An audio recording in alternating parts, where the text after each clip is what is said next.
Finally, Zels, we can talk about some games that had meaning. Let's just cut to it. Let's get to the part where we talk about your predictions. Forget, I'm not going to beat my chest about my predictions, but I got everyone right. Mate, all jokes aside, not only did you get them right, and you made some pretty big calls, you literally got the margin close or on point across the board. Yeah, I had the All Blacks to lose by 15, they lost by 14. And then I had the Boks to win by 17, they won by 15. Manie, you owe me 2 points, man. But yeah, I thought the Boks were outstanding defensively against Scotland. They took Finn Russell out that game. Duan van der Merwe just wasn't a factor. Scotland's pack was always going to be tough, we knew that. But what a defensive masterclass from Jacques Nienaber and Rassie to smother the Scots. That was a very, very good win. I've seen a lot of people say, slow start. We could have been better. We played a very good team in 30 degrees heat, and we limited them to one penalty kick in 82 minutes. That's bloody outstanding. Yes. It takes a python some time to get itself wrapped around a big cow. And in the beginning, you might think, you know what? This python is not going to win this fight. But it does. Okay, and that's what the Boks did, man. They spent the first 20 minutes wrapping themselves around that cow in a kilt. And eventually they swallowed it whole. And it was fantastic. I think defensively, like you say, they were brilliant. Physically, I saw Cheslin going out there like this was the last game of his life. He was throwing himself into oaks. It was outstanding. So I predicted, the one thing I predicted, that we would blow these guys away physically, and they far exceeded what even I thought they were going to do. So it was outstanding. And because of injuries, it wasn't the famed bomb squad that was introduced. It was kind of like forced on us to get Ergie into the game early on, yes. And it was like a drip feed. But when they came on, all had big impact, and South Africa finished the game so strongly as well. You just kept on thinking the more minutes that this game was going to go, the more point opportunities there would be there. I think Manie Lebok's been given a beating for his goal kicking that's not warranted.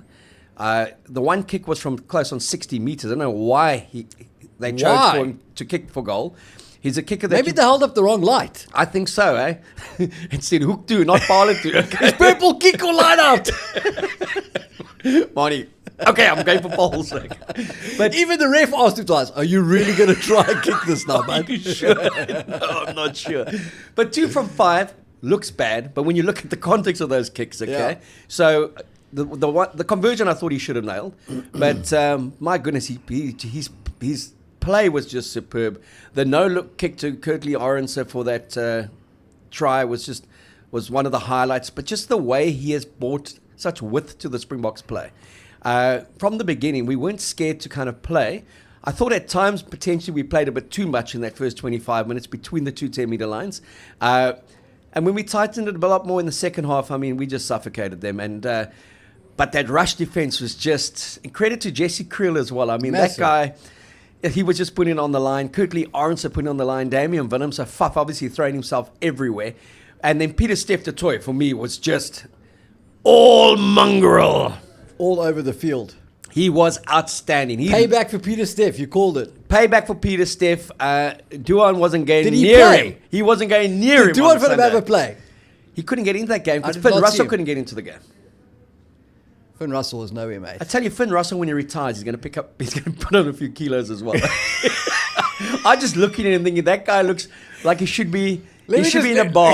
Let me just get this right. We're talking about how the Boks physically manhandled Scotland in the World Cup match and how ferocious they were in defense. And your takeaway from that was that the Scotland Flav is going to pick up weight when he retires. Seriously, eh? And the difference in the two teams is when Finn Russell came in with no arms to try and take out Kurtley Orense's head, he also injured himself. But if you look at that collision, right? Have you ever seen the running of the bulls in Pamplona and the bulls come down that road, that cobbled street, and you just see Mensa trying to get out the way? Russell looked like he was running to get out of the way of something. I don't know what happened there. I don't think that contact was even intentional. No, and you completely like mistimed or whatever. But I heard Me ribs! my ribs, yeah. But I mean, like, yeah, I thought they were going to send Kirtley off for hitting his ribs. Yeah. Like, no, it's a shocking. Jeez. And then Gregor Townsend talks afterwards about an accidental head clash that went unpunished against Yawn. Jesse Krill. If you are relying on getting a bloke sent off to win a test, then you shouldn't be in that test. But that's literally the space that we've created in rugby, where Oaks are looking for any sort of angle to get a key player sent off so they've got a chance at winning. It's not even about the game anymore. It's disgusting. The Boks, was that a statement performance for you? Oh, In the way they won it? you know, I don't really know what to say, and this is why. So I don't want to be the guy that every time we do the show says, yeah, but listen, when you play a team that can physically stand up to you and blah, blah, blah, blah, blah, you know, I have genuine concerns about when that day comes. Apparently that day is not coming anytime soon because, like I said to you, I finally realized why the Boks weren't stressed about losing Andre, Alton and anybody else who could play 10, or the fact that Manie's goal kicking is not good. Because quite frankly, the standard of world rugby right now is if you pick 16 of the world's most monstrous forwards, you can just wipe the floor with anybody. You don't even need goal kicks. You just physically dominate them, and you kick 2 out of 6, 2 out of 5, whatever, and it's good enough to win. Scotland are ranked number 5 in the world. I mean, they scored 3 points in 80 minutes. 82. Yeah, you know what I mean? And like if it had been 85, they might have lost 3 points. Like there was nothing happening there. So, And their 3 points came from a 39th minute, and Yeah. it came from 45 meters out. They had that one scoring opportunity. Darcy Graham should have offloaded. They had a definite 2-on-1. Yeah. He took it in.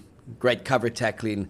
Outside of that, they just never threatened. And Townsend even admitted that afterwards. He said, we just were never in a position to score points. And credit to the Springboks for doing that. They are a team, Scotland, that does score points. Yeah. They played against France in the warm-up, 30-27 in France, and they were 27-10 down. They came back, leveled it at 27-all, and France got a late winner. When I look at the Boks, we keep on talking about the physicality, the precision, the power of the forwards. And we were really looking for Peter Steff to kind of give that 2019 type performance. There were signs of it leading into the World Cup, but this was Peter Steff at his just brutal, imperious best. Yeah. And just so controlled and concise in his game. Power. Poor. I need more poor. The Scots did need more poor. There was the magic of Manie, and there was just the mongrel of Peter Steff. Yeah. I just thought he was outstanding. Eh? He was amazing, and he was one of many. There were a few guys in that match day 23 who didn't greatly improve their stock value. Like everybody did their part. It was a great team effort. It wasn't one guy that made it happen. It wasn't one moment of magic. Even though Manie's no-look kick was great, that team was always going to win. But just the intensity and the urgency they showed defensively. And they scrambled, and they say a happy team is one that scrambles on defense. Yeah, geez, and Manie backtracking tackles. I mean, geez, absolutely. His no, was just great. It was. I was so chuffed with that performance. Anyone who kind of popped into my inbox and said, "Well, you know, I don't know. I don't know what game you watched," because we just beat a very good opponent, and it may be the toughest game we have at the World Cup. Yes, well, absolutely. But based on this first round, you don't actually know because nothing means anything. You know, England lost to Fiji in the pre-World Cup match, and then made Argentina look like. No, I think Argentina made themselves look like nothing. Exactly. 15 on 14 for 77 minutes. They gave away about 25 penalties. It was just a shocking performance. And, you know, I know you love the Pumas. I love the Argentinian soccer side, okay? Because Messi plays for them. Not so much the rugby side, because they're not capable of stringing together 2 or 3 performances. That's why they'll never be a factor at a World Cup. At best, they'll get to a semi-final and get rolled. That team played like they did in Buenos Aires against us. They just didn't have a clue. But you know what I don't understand about a lot of the form of these early teams is there was no sign of who they have been in recent times. So like Argentina, if they were absolutely brutal physically and had gone over the line and conceded 3 yellow cards and a red and a ton of penalties, and England had converted those into points, I'd say fine. But their set piece got completely rolled by England. England looked like the Boks out there. By a 7 you know what I mean? England How do you explain that? I mean, it's just insane. And then, yeah, New Zealand, Predictable. New Zealand don't have a pack. Well, They picked 3 sevens to put in their loose trio. yeah, look, I mean, Tupou Vai coming in on, was not great. And Dalton Papahili, I mean, if you get the watermelons from under his arms, maybe he would hit a ruck or something. But they are the rugby championship Flat winners. track bully. Agreed. I'm just saying they did win the rugby championship. Well, a shortened rugby championship, 3 games, 2 of them they played How at many home. times do you think we'd have to play Scotland for them to do to us what New Zealand did to us in Auckland? 1 million. No, they could never do it. But you see what I'm saying? But that New Zealand team is just laid on their backs now for 2 tests in a row. And I mean, it's just France had complete control of the game. And like I say, France didn't play their greatest rugby either. It's just a weird... Well, Anton Dupont said it, and he wasn't being arrogant. He said we nearly put 30 points past New Zealand, and we were nowhere near where we could play. Spot on. And New Zealand were fortunate to only lose by 14 points. You're 100% right. You know, they got that incredible start. Yeah. Within 2 minutes, they scored. And they're always going to be able to produce 5 or 7 pointers like that. But as that game rolled on, there was no kicking game from New Zealand because there was absolutely no parity from their forwards. They were poor in the scrum. Their line-out was shaky. And they were just beaten in the collisions. And you look at that back row, and you compare it to a Kieran Reid, a Richie McCaw, and Jerome Kino. You just can't compare it. I thought Sam Whitelock was old in 2015. He's there in 2023, and he looks like a pensioner, okay? Yeah. Ethan de Groot struggled. Lomax has been missed. And Cody Taylor, or it's, again, maybe a lack of game time, but just wasn't at the races. And then this narrative that's coming out of New Zealand, coming out of that New Zealand camp with Fozzie, like, we're sticking to our master plan. This is all part of, like, the bigger picture. But the master plan is the problem. So we learned from the All Blacks about the kicking game in 2009. There were elements that we took out of that. Like, these guys go, they play France. France kicks the ball 43 times, makes close to 200 tackles. France just gave New Zealand the ball, waited for the mistake, and then scored. Like, that is 101. How is New Zealand not understanding that? They got the oak from the Crusaders with them. How do you not comprehend what it takes to win a test match at a World Cup? How does New Zealand think they were going to run France off their feet? It's just the most bizarre thing. Well, you don't run anyone off your feet to win World Cups. Exactly, mate. It just doesn't work that way. Exactly. You've got to have an imposing pack. You've got to have an incredibly good defensive structure. And you've got to smother teams. And in tight games, you also want to rely on a good goal kicker. Yeah. It's the one area, like we said, Manie hasn't been kicking consistently. You know, he banned everyone over at Twickenham. I don't think he was a 2 from 5, as I said earlier in the show. They won. He should never even attempt it. Does his confidence no good? But the way New Zealand play, you're never going to win a World Cup playing like that. Good defensive teams are just going to feast. How do they not know that? After 4 years, they don't know that. How? Well, Fozzie had a 50% win record in 10 years with Waikato and the Chiefs. And that's why. They played exactly the same way. They had some really, really good backs, some great individuals, but they never threatened. They could never put together kind of consistent performances that were reliant on their pack. I can't believe that that's the best 8 forwards in New Zealand. Well, it's not, mate. That's why they flew Todd's kid in last week to replace a wing. I mean, given the lack of imposing, gritty forwards available to the All Blacks, how I know Ethan's had some injury issues, but how he wasn't in the mix before is surprising. And to now sort of yank that lever to bring him in for a winger, it smells like desperation. No, completely they're desperate. I mean, they're talking about Italy being the must-win game or one of the most important games for them. Italy. We're talking the All Blacks against Italy, and it's like how much respect they have for an Italian side. Come on. That's the depth and the level that these guys have sunk to the men in black. I was pleased that they actually played in their black jersey, though. There wasn't all that funny ferns all over the place, okay? So clearly that was just a training jersey. Let me ask you a question. Broad strokes. Yeah. Is this first week, this first round of action, does it project through the rest of the tournament? Are France going to go through? Are New Zealand going to go out in the quarterfinals? Is that it for Scotland? Or Australia on track? Is England going to... You know what I mean? Like, how much stock do you put in these results? A lot.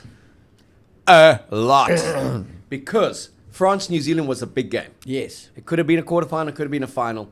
and we saw France emphatically take them apart. Yes. South Africa, Scotland, big game. Okay. South Africa smothered them, suffocated them, and beat them comfortably. France, South Africa will be there at the end. They are the two teams to beat. Okay. England/Australia will eliminate each other, but one of them will get to a semi-final just because of the draw, not because they're good enough, and they'll get rolled in that semi-final. Okay. So Argentina, write them off. Write them off. Write them off. Write them off. Don't cry for me. They can go home now. Go home. They were terrible, okay? Whoever plays them in a quarterfinal, if they get that far, will roll them, okay? Ireland? Ireland, we'll see when they play us. Yeah. I don't think it helps that they played Romania and put 80 points past them. Doesn't help their preparation. But you think Ireland will beat Scotland now? Yes. Okay. No, they'll beat them. Psychologically, they got the edge there as well.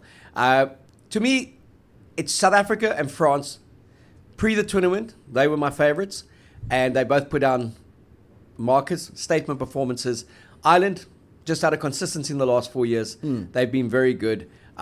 Psychologically, they have it to go beyond a quarterfinal.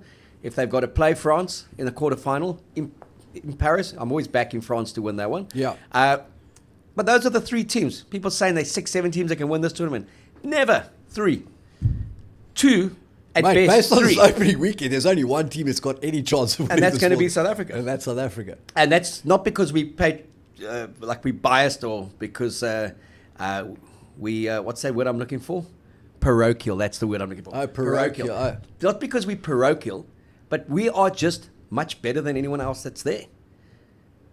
Based on this first round, absolutely. Based on kind of the quality of world rugby at the moment. I mean, Eddie Jones calling a 35-15 win against Georgia one of the great wins. I've got to think Eddie's lost the plot a bit as well. I do love him though. He's either he's actually insane or he's having the best time. I think he's having the best time. Yeah. For that young Australian side, Ben Donaldson, they're talking this guy up as if he's Andre Joubert. As if he's Stephen Donald. No, just shocking. And the World Rugby even gave him an extra 2 points for a conversion they had to take back. So, but look, there's going to be some nice rugby. We're going to see some entertaining games. You know, Chile scored their first ever try at a World Cup. They're celebrating 42-12. They lost. That became irrelevant.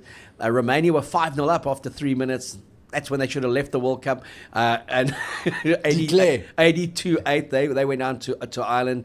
The great thing, the guys that tell me, like Ollie's got, he had half the Irish team in his fantasy league for this weekend, and he said they did him good, especially Johnny Sexton, 7 conversions. He was his primary kicker. You know what I didn't see happening is us getting to the end of this first round of action, and Portugal unbeaten. Portugal unbeaten, Tonga unbeaten. Yes, ladies and gentlemen, they haven't played yet. And no, just there was nothing in this opening weekend that surprised me. Really? I knew that Argentina were going to be poor, okay? And that mentally they wouldn't be able to take England. I thought that Fiji would actually be less of a threat, and then didn't realize how stupid they were. Because that was some of the most stupid rugby I've ever seen. Yeah. How they didn't win that game comfortably, to lose at 32-26. But Wales is that kind of team, aren't they? They'll race you for the title of stupidest rugby. Well, right? I mean, Fiji between Fiji and Argentina, give them the gold medal for just mind-blowing stupidity when it comes to game management. I mean, how Fiji lost, how Argentina will reflect on that game, given an extra player advantage for 77 minutes. Look, they had one of their guys in the bin for 10 of them, but they never looked at all like they knew what they were doing. They looked like they jogged to the stadium. They were out of puff. They just looked flat. Nothing going on there. And you talk about out of puff, eh? Let's not underestimate the weather conditions. 33 degrees, 30 degrees. I mean, going into the evening close to 30 degrees. And that's again where our bomb squad comes to the fore. Because players looked finished in every game. Here by 35, 36 minutes. They've just looked exhausted. The conditions are extreme to be playing in. The only thing worse is playing tennis at the US Open. And Manie. And so when you get fresh legs that come on, and the quality of fresh legs that we bring to this Springbok outfit, who's going to stay with us? Because France certainly aren't. I just can't shake this feeling that, and it literally is just a gut feeling, that this is just the beginning of a World Cup that's going to have lots of twists and turns. But where are these twists and turns going to come, Ricky? I don't know, mate. Where are they going to come? I don't know. I just Come on, Rick. I just feel like it's really dangerous in France at the moment. With the weather, everybody's getting hot. They don't know how to think straight. Crazy decisions, man. My amigos and I, we aren't sure what's going to happen, but we hope the Springboks win it, and win it well. Listen here, man. You talk about twists and turns. Yes. Now, I've got to hold you to account on one thing. Yes. 2 weeks ago, you said, it wouldn't surprise me if the Boks beat Scotland by 50. Yes. And it wouldn't surprise me if they lost to Scotland. Yes. You don't quite know what's going on. Yes. But you are the editor of SA Rugby Magazine. But let me put it this way. Our whole team, we did predictions. Everybody picked the All Blacks to beat France. The bookies had France as minor favourites in that game. France made the All Blacks look like Ivory Coast. But How? in that whole build-up to the first week, it's like, how could anyone have picked the All Blacks after Twickenham? To even go near France, and based on that 40-25 defeat 2 years ago in Paris against France. For the same reason that before we played them at Ellis Park, you said, Bury them. bury them now, because these Oaks are dangerous. And we didn't. And they beat us for the exact same reason. But they're just not good enough at the moment. Correct. But they're not just not good enough, they are terrible based on that first round of action. But they won the rugby championship a couple of months ago. A shortened one, 3 games. I'm not putting too much stock in that. They also won the Bledisloe Cup. They beat the world champions who are indomitable at the World Cup right now in Auckland. Yeah, but in hindsight, we know why. Got their week early, mate. Got their week early and had like a really good time. And got blitzed, okay? We weren't that smart that night at Mount Smart. No, mate. I like what you did there. Yeah, I mean, they're going to have 3 Mickey Mouse games now, Italy being their toughest, and they'll get to a quarterfinal. It'll probably be us that they play. And where are they going to find the cattle? Ethan Blackadder, if he makes it to that quarterfinal, given the horror run he's had with injuries, will add some mongrel to that pack. Sure. Retallick should be back, and Lomax should be back. What about Frizzell? What's the story with him? Hamstring, that thing can trouble you all tournament. I just, again, even if they get their best 15 on the field, look at their bench. And that's... No, their bench is hideous. Watching the game yesterday with the lads, and it was 6-0, 6-3. It's like, don't be worried, boys, because look what we've got waiting to come on. Look what they've got. Yeah. And that is going to be so definitive in this World Cup. If we thought the introduction of the bomb squad in 2019 was revolutionary, this is just on a different scale. Because I also think in 2019, the opposition was decidedly stronger than we have at the moment. Yes, I agree with that. I've just messed coffee all over my hoodie. What a beautiful morning, mate. You look troubled this morning. I am troubled. I'm deeply troubled. You look Deeply. You look like Gregor Townsend and Ian Fozzie combined. Oh, mate. So you say twists and turns, eh? I feel like there may be some twists and turns. I just can't believe that New Zealand can be that tactically naive, along with having absolutely no cattle. Scotland have got to be worth more than 3 points when they play Ireland. Can they ambush those guys? I don't know. England can't possibly be that much better than Argentina. Will Argentina bounce back? Will England sink again? But you look at that All Black performance against England in the semi-final, and then you look at this first one up. Where have they taken the game in 4 years? Yeah. There's been no advancement. There's been no different psychology, different philosophy. Rugby hasn't changed. In essence, if you've got a good strong pack and you've got a good 10 and 9 who can control a game and potentially a 15 that know the beauty of playing field position, of building scoreboard pressure, and kind of playing that kind of game doesn't mean you don't play without risk, but you control your risk. 100%. And watching the All Blacks play, watching Fiji play, it's kind of like just stupid rugby. Even watching Argentina, when you had the one-man advantage, you're trying to play Barbarians type rugby against England from 20 meters from your own try line. And George Ford just potted them over left, right, and center. Exactly. It was just mind-numbing how stupid the tactical approach was from some of these teams. And these are paid professionals, paid coaches, among the highest paid in the world in terms of this sport. And that's what they produce on the first weekend of a World Cup. Yeah. I did some research a couple of years ago on what happens when you get a yellow card. And on the data that we had there were actually, the trend was that when you concede a yellow card, you actually score more points than your opponents during that time. And it's because in rugby, Oaks are thick as two short planks. They're like, we've got an extra man now. Let's throw. Let's go. And that's exactly what happens. You play into the trap. Maybe that's why we took Eben off. Just encourage them. Hey, have a go, man. Well, I mean, they couldn't even have a go. They had nothing. And whenever they got the ball, they were like 5-10 meters behind where they wanted to be on terms of a gain line collision. It was just frantic. The exits, they couldn't exit. They had to try and exit with ball in hand because kicking it just gave the ball back to us. Yeah. I look at the 3 performances we've had, Wales and Cardiff, the All Blacks at Twickenham, and this one, and you just got to say each time we've really come in with a statement performance. We've shown the ability, and we being the Springboks in South Africa, have shown the ability to control a game with the ball, but also scramble and defend. Yeah, that match at Twickenham, we're at 35-0, we were still scrambling on defense. We actually didn't want them to score any points. And the biggest thing I take from Sunday's win against Scotland is they got 3. You know, it reminds me of 1998 when the Springboks beat England 18-0 in Newlands in torrential rain and all that. And the English reporters asked Nick Mallett, who was then the Boks coach, are you disappointed? And he said, why? Your team got naught.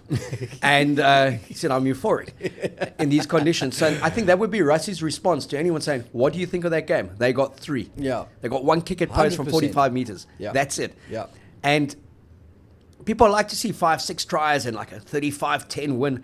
In the context of a World Cup and what's going to win you World Cups in terms of playoff games and especially a final, that was a statement performance from the Boks. 100%. And France haven't experienced that kind of intensity, and neither have Ireland really.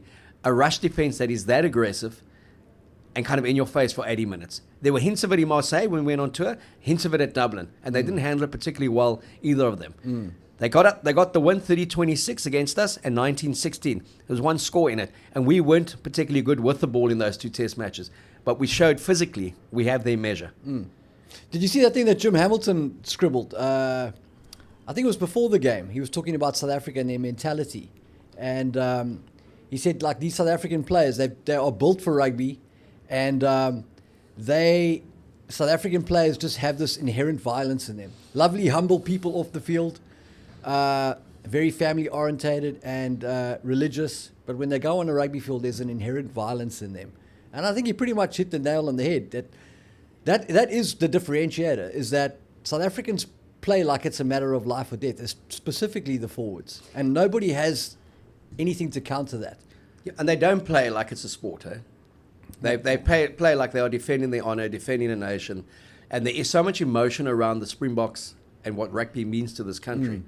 And especially now that it is a team that's representative of a country, not just an elite minority. Yeah. And no one really has that. It's you know, Scott Gibbs always says, yes, the Bok Gees. We have a Gees that is just, it takes a very good team to beat us. And I don't see those teams at the World Cup. I'm glad that France won. It's great for the tournament. And it's kind of a fair reflection of where France are and where New Zealand is. And again, you know, people giving this New Zealand side a respect they don't deserve based on their predecessors. New Zealand, the greatest rugby nation in the world, consistently, without a doubt. True. 77% win record from the start of time. Some wonderful teams. But these blokes that are at this World Cup. Imposters. Fozzie's imposters, mate. Fozzie's imposters, man. Yeah. Hey? Yeah, and I just want to say, if and when somebody does actually muscle up and make us sweat a bit up front, and that's actually what I liked about this match, is that Peter de Villiers did some nice things with that tight 5, and France Malherbe had to spend some time on his face at scrum time. I think that's probably a good reset for us, you know? Just like, it's not too easy. There is, you know, people can put it together. They gave us a bit of a shove at the scrum in the first half, and we tweaked it, what we were doing, and destroyed them in the second. But I quite like that. All I'm saying is, when somebody eventually does find a way to come close to us in the pack, this goal-kicking thing is going to become an issue. And it's something that we have the time to address, and I think it has to be addressed. And I hope it doesn't factor into this World Cup. And the way things look right now, it doesn't matter whether we don't even try and kick our points because, like I say, we can physically dominate. But it is something that has the potential to cost us dearly in a knockout game where you don't have next week to recover. Look, I don't think anyone's disputing that you want your kicker to be kicking 4 out of 5, not 2 out of 5. Okay? Yeah. But I keep on saying, protect Manie. If you know he's a confidence player, 100%. don't take the kicks when they... That kick was crazy. That was a But front kick. Don't take the kicks unless you feel that this is a gimme. Let him get 2, 3 in a row. That's 3 from 3. He's got his kicking boots on. That old cliche that people haul out. He gets 1 from 3 and he's missed 2 from 60 meters. It's like he hasn't got them on today. No, he should never have taken those kicks. Yeah. So let's protect him a bit more in terms of getting his percentages up because Yes. I do believe he can kick. He's the highest point scorer in the URC, 2 successive seasons.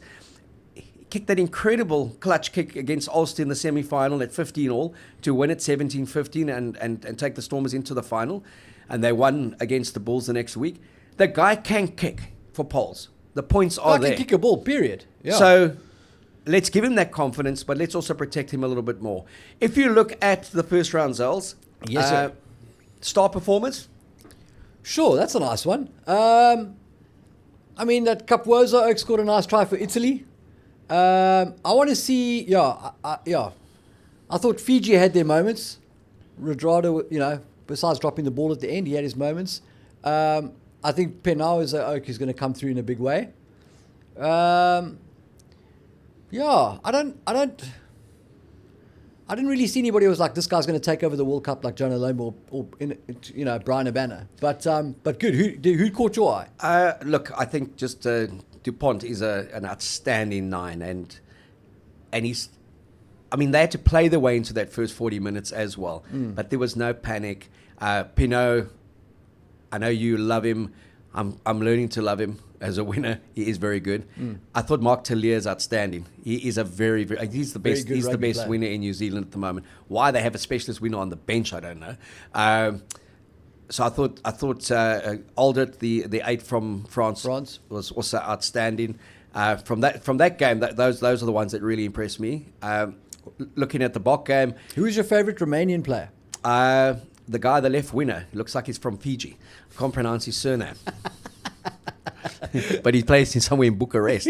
I wouldn't know, mate. No, no idea. They don't tease me, mate. But I wouldn't know. I've never looked at that Romanian lineup. I just know there's quite a few Kiwis in there, I think, and a few Islanders. Yeah. And maybe the odd South African as well. I was going to say, there should be. So, yeah, I don't know. I know that they were 5-0 up after 5 minutes and lost 82-8. So, yeah, don't ask me about Romania and don't ask me about Chile. Portugal. I also don't know, really. And I don't really want to know. I only want to know about the top 4 teams, and there's only 3 of them at the moment. But so from the Boks setup, I mean, you could pick one of 20. I thought Peter Steff was really outstanding, and again, you spoke about it earlier, Zels. Cheslin and Kurtley Orense, just the way they scrap, man. Jeez. I mean, it's hard for Duan van der Merwe to run when you've got 2 hooks like that, your ankles like that. Yeah. So in a very good team performance, they like kind of stood out for me. George Ford kicked very well, and England showed good ticker, but it was that typical like bulldog England kind of performance that produced once in a decade, backs to the wall, written off, and then combine that with absolute Argentinian stupidity, apathy, and stupidity, yeah. And you've got that kind of result. So, yeah, I mean, when I look at this opening round, nothing much unexpected for me, and those who did performed. But it was so good to see Peter Steff du Toit just showing us the kind of form of 2019. And to me, he can be the player of the tournament. He's my early bet for player of the tournament. I haven't been wrong with too many things. Put that one down, okay? Him or DuPont. Mate, one thing that the opening round taught me is not to bet against you, mate. Peter Steff for president. Peter Steff du Toit. He just had that grunt in him that I haven't seen for a while, and it was just a really, really good performance. And Sia Khaleesi as well. I mean, geez, that guy just keeps on defying us, and defying science. Yeah. I mean, this is a guy who's now played 3 tests on the trot, and was out for 3 months, and he should have been out for 9 months. with a knee operation. No, just inspirational stuff. We now have an easy one against Romania, and then obviously the big one against Ireland. Win or lose against Ireland, it's what people said before the All Black game in New Zealand. Beat France, oops, we play Ireland or South Africa. Lose to France, oops, we play Ireland or South Africa. That's going to be, you know, the pressure is off us with Ireland in many respects because we got the Scotland win, and I don't think we really care whether it's New Zealand or France in the quarterfinal based on what that opening round showed us on Friday. Yeah. Look at you, eh? He of little faith, eh? Give me France. I'd much rather play France. I'd much rather go into the game against France where they're the favourites and it's like, oh, you know, can the world champions beat the host? Then us go into a World Cup playoff match against the All Blacks as the overwhelming favourites. You know what? When are you going to say, okay, they're the team? 28th of October at the end whistle when they won. Is that the only time? Yeah. The Springboks are the team. Is that the only time you're going to acknowledge, listen here, it's comfort at home. Ons is gesellig. Ons voel baie goed. I do feel, I've said it in the show, there is only one team at the World Cup based on the opening round. There's one team at the World Cup in two packs, and they come from the same team. Same team, yeah. Yeah, and that's the Springboks. Yeah. I enjoyed it, 18-3. I enjoyed France's win, 27-13. Didn't really care for much else that was going on this weekend. Saw bits and bobs of it. This is a long World Cup, eh? Pick your games carefully. Tell me about it. Pick your games carefully and keep those relationships intact. Yes. We're going to have an easy build-up this week. We're going to chat a bit later in the week, but it's going to be fun.